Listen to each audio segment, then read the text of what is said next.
அன்பானவர்களே, ஆண்டவராகிய இயேசு கிறிஸ்துவின் பரிசுத்தமுள்ள நாமத்தில் உங்களுக்கு என் அன்பின் வாழ்த்துக்கள். கர்த்தருக்கு ஸ்தோத்திரம். நாம் ஒருவரை ஒருவர் சந்திக்கிறோமே, இது தேவனுடைய கிருபை அல்லவா? கர்த்தரை மகிமைப்படுத்துங்கள். இன்னொன்று என்ன தெரியுமா? நீங்கள் இந்த நாளுக்குரிய தீர்க்க தரிசன வார்த்தையை கேட்க போறீங்க. அதற்காக மகிழ்ச்சியோடு கர்த்தரை துதியுங்கள்.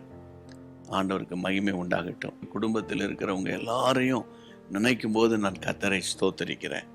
அதே போல் என்னையும் குடும்பத்தையும் ஜீசஸ் மீட்ஸ் மினிஸ்ட்ரியில் இருக்கிற அத்தனை ஊழியக்காரிகளையும் நீங்கள் நினைக்கும் போதெல்லாம் கர்த்தரை மகிமைப்படுத்துங்க.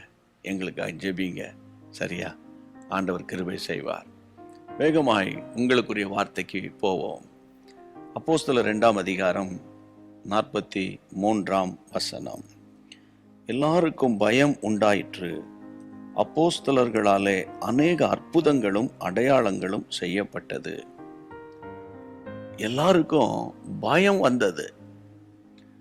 ஒரு காலத்தில் நீங்க மற்றவர்களை பார்த்து பயந்துகிட்டு இருந்தீங்க.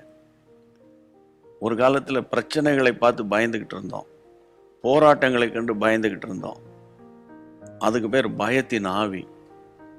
ஆனால் தேவனுடைய பிள்ளைகளே, 2 தீமோத்தேயின் புத்தகம் 1ஆம் அதிகாரம் 7ஆம் வசனத்தில் அப்போஸ்தலனாகிய பவுல் தீமோத்தேயை பார்த்து சொல்லும்போது, தீமோத்தேயுவே, தேவன் எனக்கு நமக்கு பயமுள்ள ஆவியை கொடுக்கல அப்படின்னு அவர் சொல்றாரு.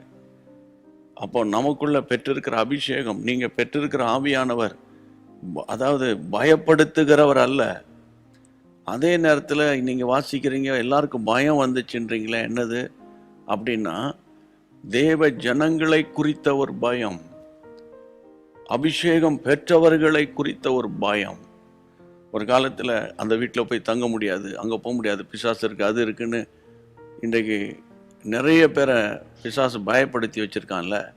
ஆனால் கர்த்தருடைய நாமத்தில் சொல்லுகிறேன், நீங்கள் பெற்றிருக்கிற ஆவியானவர் இருக்கார்ல, அவருக்குள்ளே நீங்கள் அனுதினம் நிரம்பி ஜெபிக்கும் போது உங்கள் பேச்சு, உங்கள் வார்த்தை, உங்கள் செயல்பாடு மற்றவங்களை பயம் உண்டாக்கும். ஆமேன். கர்த்தருக்குள்ள தைரியமாக இருங்க.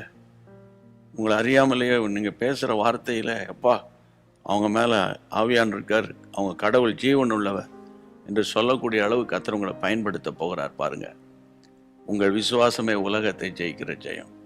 ஆகவே கர்த்தருடைய நாமத்தினால ஆதி திருச்சபையில் இருந்த விசுவாசிகள், ஊழியர்களை குறித்து மற்றவங்களுக்குள்ள ஒரு பயம் உண்டானது போல கர்த்தர் உங்கள் மேலே ஒரு கிருபையின் ஆவியை, விண்ணப்பத்தின் ஆவியை இன்னும் அதிகமாய் ஊற்றுவாராக.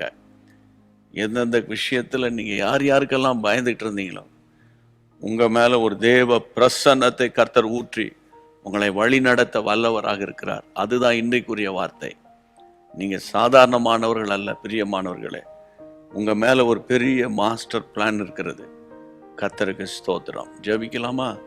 என்னோடு கூட சேர்ந்து வலது கரத்தை உயர்த்தி ஜெபம் பண்ணுங்க. நல்ல பிதாவே, உங்களுடைய பிள்ளைகளோடு கூட சேர்ந்து நான் ஜெபிக்கிறேனப்பா. கர்த்தருடைய நாமம் பலத்த துர்கம், நீதிமான் ஓடி சுகமாக இருப்பான். இன்றைக்கு ஒரு புது பலன் உங்களுடைய பிள்ளைகளுக்குள்ளே வரட்டும், புதிய அபிஷேகம் வரட்டும், புது கிருபை வரட்டும். ஆண்டவரே, நன்மையும் கிருபையும் தொடரட்டும் அப்பா. ஆண்டவர், என்னென்ன விஷயத்தில் நம்முடைய பிள்ளைகள் பயந்து நடுங்கி கலங்கி கொண்டிருந்தார்களோ, இந்த நிமிடம் முதல் அந்த பயத்தின் ஆவி நம்முடைய பிள்ளைகளை விட்டு விலகுகிறது. அப்பா பிதாவை என்று கூப்பிடுகிற புத்திர சுவீகாரத்தின் ஆவி, அப்பா பிதாவை என்று கூப்பிடுகிற பரிசுத்த ஆவியின் வல்லமை நம்முடைய பிள்ளைகளை நிரப்பட்டும் அப்பா, நிரப்பட்டும் அப்பா. தேவ பிரசன்னத்தால் நிரம்பி நம்முடைய பிள்ளைகள் கர்த்தருக்குள்ளே தைரியமாக இருக்கட்டும். ஆமென். உடைய பிள்ளைகளை குறித்து ஒரு பயம் உண்டாகட்டும். கர்த்தருடைய பிரசன்னம் நதியை போல வீட்டுக்குள்ள இருக்கட்டும். அக்னி மதிலா இருந்து பாதுகாத்து கொள்ளும். உடைய பிள்ளைகள், பிள்ளைகளின் பிள்ளைகள், ஆண்டவரே பேர பிள்ளைகள் வரைக்கும் உடைய கிருபை தாங்கட்டும். இயேசுவின் நாமத்தில் ஜெபிக்கிறோம் பிதாவே. ஆமென். தேவன் நல்லவர். பிரியமானவர்களே, இன்றைக்கு கர்த்தருக்கு வார்த்தை கொடுத்திருக்கிறார்ல, இதை நினைச்சு ஸ்தோத்திரம் பண்ணி இந்த நாள் முழுவதும் நினைக்கும் போதெல்லாம் அப்படியே உள்ளத்துக்குள்ளே நன்றி சொல்லி கர்த்தரை மயப்படுத்துங்க. நீங்கள் பெறுகிற ஆசீர்வாதங்களை கமெண்ட் செக்ஷனில் பதிவு செய்ய மறந்துடக்கூடாது. மற்றவங்களுக்கு ஷேர் பண்ண மறந்துடவே மறந்துடாதீங்க. மீண்டும் சந்திப்போம். God bless you. அன்பான தேவனுடைய பிள்ளைகளே, இச்செய்தி உங்களுக்கு மிகுந்த ஆசிர்வாதமாக இருந்ததென்று நாங்கள் நம்புகிறோம். தொடர்ந்து எங்கள் செய்திகளை கேட்டு கர்த்தருக்குள் ஆசிர்வதிக்கப்பட ஜீசஸ் மீட்ஸ் மினிஸ்ட்ரீஸ் என்கிற எங்கள் யூடியூப் சேனலை சப்ஸ்கிரைப் செய்யுங்கள். மேலும் உங்கள் ஜெப உதவிக்கு எங்களோடு நீங்கள் தொடர்பு கொள்ள வேண்டிய தொலைபேசி எண் 9841252836 மற்றும் 7299546363. Email gpsrobinson@hotmail.com. கர்த்தர் உங்களை ஆசிர்வதிப்பாராக.